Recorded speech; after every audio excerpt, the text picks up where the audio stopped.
بسم اللہ الرحمن الرحیم.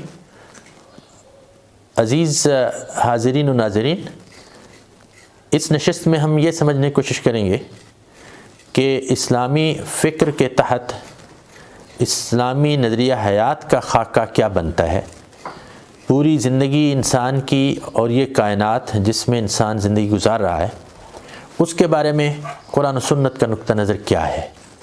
سب سے پہلی بات جو قرآن حکیم سے ہمیں معلوم ہوتی ہے اور احادیث مبارکہ کی توضیحات و تشریحات سے جانتے ہیں ہم، وہ یہ ہے کہ اس کائنات کا خالق، مالک، پروردگار اللہ رب العالمین ہے، اور اللہ رب العالمین اس پوری کائنات کا مرکز و محور بھی ہے، اور ہر چیز اسی سے ہی ہے اور اسی کی طرف لوٹ کر جانے والی ہے.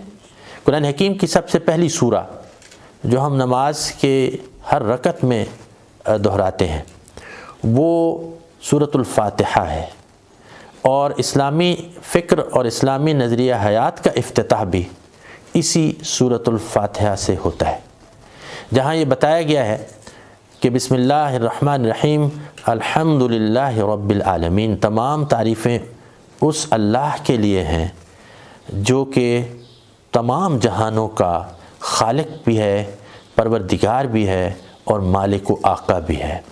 رب کے یہ تینوں معنی ہیں، اور عالمین سے مراد تمام جہان ہیں.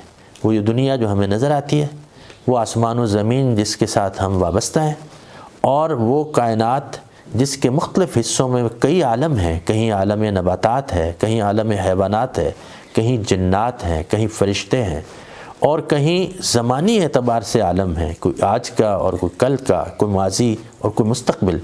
تو تمام جہانوں کا نہ صرف وہ خالق ہے بلکہ وہ پروردگار ہے. جتنی ضرورت جس مخلوق کو چاہیے وہ ضرورتوں کو مہیا کرنے والا ہے، اور جو کچھ اس کائنات کے ہر حصے میں ہوتا ہے اس کے حکم کے بغیر نہیں ہوتا، اور وہ جس چیز کا ارادہ کرتا ہے وہ کر گزرتا ہے. فعال لما یرید للہ یسجد من فی السماوات والارض لہ ملک السماوات والارض. یہ ساری آیات اس حقیقت کی نشاندہی کرتی ہیں کہ اس کائنات کا خالق، مالک، پروردگار و آقا وہ اللہ رب العالمین ہے.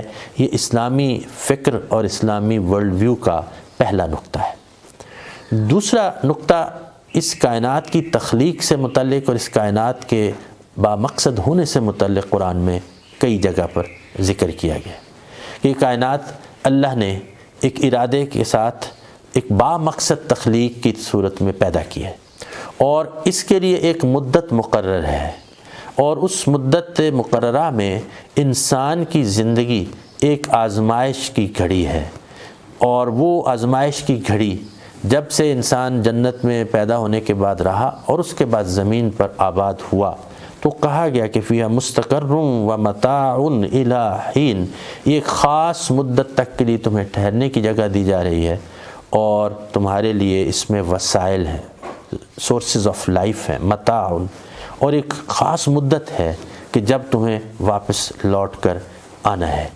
اور وہ قرآن نے حقیقت بتا دی کہ یہ کائنات ایک با مقصد مخلوق ہے، اور اس کائنات کا ہر ذرہ اور اس کائنات کا ہر حصہ اس خالق کائنات کے حکم کا منتظر ہے، اور اس کے فرشتے اور کارکنان قضاء و قدر اس کائنات کے سارے نظام کو ایک ترتیب ہم آہنگی کے ساتھ آگے سے آگے بڑھاتے چلے جا رہے ہیں. تیسرا نقطہ انسانی زندگی سے متعلق ہے، انسان کے مقام سے متعلق ہے، اور انسان کو اس دنیا کا، اس زمین کا اہم نمائندہ خصوصی قرار دیا گیا ہے جو رب کی طرف سے ہے. اور سورۃ البقرہ میں جہاں آدم علیہ السلام کی تخلیق اور ان کی زندگی کو جب زمین پہ بھیجا گیا تو اس زندگی کے جو سارے معاملات کی طرف رہنمائی فرمائی گئی، تو اس کے ساتھ بتایا گیا کہ جب انسان زمین پر آیا ہے اور تب سے تا قیامت ایک اس کی زندگی ایک آزمائش کی زندگی ہے، اور اس کو وسائل دے کر، نعمتیں عطا کر کے، شعور دے کر، ہدایت عطا کر کے، یہ سب کچھ ساری نعمتوں کے بارے میں ایک دن پوچھا جائے گا اور اسے اپنے رب کی طرف لوٹ کر جانا ہے.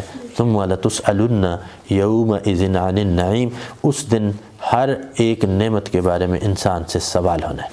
اور گویا انسانی زندگی میں اس کا خاص منصب، اس کا دیگر مخلوق سے اشرف ہونا اور اس کو ہدایت الہی سے جو منور کیا گیا، اس حقیقت کو بیان کیا گیا.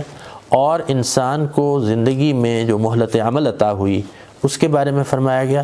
اور اس زندگی کے آخر پر ایک اور مرحلے کی نشاندہی کر دی گئی کہ جسے ہم موت کہتے ہیں، جسے ہم فنا کہتے ہیں. اور ہر ذی روح کو، ہر جاندار کو وہ اس مرحلے سے ضرور گزرنا ہے کہ جو قرآن نے کہا کہ کل نفس ذائقۃ الموت، کہ وہ اس نے اس مرحلے سے ضرور گزرنا ہے. مگر وہ مرحلہ اسلامی فکر کے مطابق، اسلامی نظریہ حیات کے مطابق، وہ مرحلہ ایک اگلی زندگی کا آغاز ہے. جیسے اقبال نے کہا تھا کہ موت کو سمجھے ہیں غافل اختتام زندگی، ہے یہ شام زندگی صبح دوام زندگی. تو ایک وقفہ ہے موت، ایک ماندگی کا وقفہ ہے، یعنی آگے چلیں گے دم لے کر. تو اس برزخ میں جب انسان جاتا ہے، اس وقفے میں جب جاتا ہے، جب اس حجاب میں جاتا ہے، تو اس کیفیت کا نام موت بتایا گیا ہے. اور اس کے بعد انسان کو اپنی اخروی زندگی شروع کرنی ہے. اور اس زندگی کا سارا انحصار اس پہلے مرحلے کی زندگی پر ہے کہ جس طرح کا حسن عمل انسان نے اس دور میں، اس زندگی میں، اس مہلت عمل میں کیا ہے، وہ دراصل اس نے آخرت کی راتوں کی روشنی اور آخرت کے راستوں کی ہدایت اور آخرت کی مشکل گھڑیوں کی راحت اس نے اس دور میں، اس زندگی میں، اس مہلت عمل میں حاصل کر لینی ہے.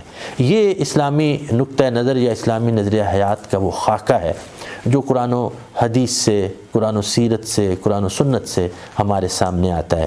یہ کیا کہ اللہ رب العالمین خالق کائنات اور انسان ایک منفرد مخلوق جو اس کائنات کا ایک اہم حصہ، اور اسے ایک مہلت عمل عطا ہوئی جو وسائل کے ساتھ، ہدایت اور کی روشنی کے ساتھ اس نے زندگی گزارنی ہے اور پھر اپنے رب کی طرف لوٹ کر جانا ہے. اور وہاں سے پھر اس کی ایک نئی زندگی کا، ایک دائمی زندگی کا، ایک ابدی زندگی کا آغاز ہونا ہے. اور اس ساری دائمی ابدی زندگی کا انحصار انسان کے اس رویے پر ہے جو اس دنیا میں وہ اختیار کرتا ہے.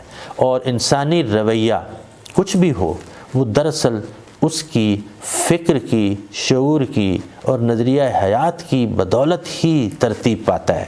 جس طرح کی انسان کی سوچ، نظریہ اور فکر ہوگا، اسی طرح کا رویہ، اسی طرح کی زندگی اس کی ترتیب پاتی ہے.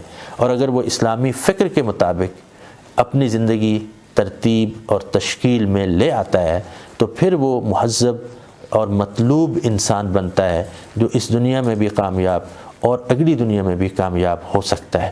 اس نظریہ حیات کے 2-3 اہم جو خواص ہیں جو اسے کسی بھی ورلڈ ویو یا نظریہ حیات سے انفرادی حیثیت دے دیتے ہیں، وہ کیا ہیں؟ 2-3 نکات میں ہمیں سمجھ لینا چاہیے. ایک تو اس نظریہ حیات کی بنیاد الہامی علم ہے. اس کی اسلامک ایپسٹمولوجی یا قرآن کی دی ہوئی علمیات اس نظریہ حیات کی بنیاد ہے جو دیگر کسی وضع کردہ انسان کے خود ساختہ نظریہ حیات کی یہ انفرادیت نہیں ہو سکتی. دوسری انفرادی خصوصیت اس نظریہ حیات کی یہ ہے کہ یہ دنیا عقبہ اور عارضی اور دائمی دونوں طرح کی زندگیوں کے لیے ایک لائحہ عمل ہے، جبکہ دیگر کسی نظریہ حیات میں ہمیں یہ خصوصیت نظر نہیں آتی. اسی طرح سے ہم دیکھتے ہیں کہ یہ نظریہ حیات اپنے اندر یہ خاص خواص بھی رکھتا ہے کہ اس میں استقلال بھی ہے، دوام بھی ہے، کہ کچھ اصول بنیادی ہیں جس کو تبدیل نہیں کیا جا سکتا اور وہ تا قیامت انسان اور کائنات کے بارے میں کچھ ابدی قوانین کے تحت ترتیب پاتے ہیں. وَلَن تَجِدَ لِسُنَّةِ اللَّهِ تَبْدِيلًا، اور اللہ کے اس قانون کو تو بدلتا ہوا نہیں پاتا. اور اس مستقل کچھ بنیادوں کے ساتھ انسان کے اختیار میں جو اجتہاد کی صورت میں ایک گنجائش اور لچک رکھی گئی ہے، وہ ان احکام و قوانین کے اطلاق میں یا ان کو عملی زندگی میں اپنانے میں جو حکمت عملی ہوگی وہ انسان کے فکر و بصیرت کے ساتھ جوڑ دی گئی ہے۔ لہٰذا اس میں استقلال بھی ہے اور اس قانون میں لچک بھی پائی جاتی ہے۔ اور آخری بات اس سلسلے کی یہ ہے کہ یہ نظریہ حیات، یہ فکر جسے ہم اسلامی فکر کہہ رہے ہیں، جو قرآن و سنت کی روشنی میں اجتہادی بصیرت سے انسان اپناتا ہے، یہ اسلامی فکر اس لحاظ سے بھی منفرد ہے کہ یہ تمام انسانوں کے لیے، جو وہ گورے ہوں یا کالے ہوں، وہ افریقی ہوں یا امریکی ہوں، وہ غریب ہوں یا امیر ہوں، وہ عورت ہو یا مرد ہو، ہر صورت میں وہ اپلیکیبل ہے، وہ قابل اطلاق ہے، اور یہ ایسے بنیادی دائمی اور لچکدار اصول فراہم کرتا ہے جس سے ہر انسان بغیر کسی تفریق کے ہر انسان اس کے اوپر عمل پیرا ہو سکتا ہے، اور یہ ہر فرد کے لیے کامیابی کی ضمانت بن سکتا ہے۔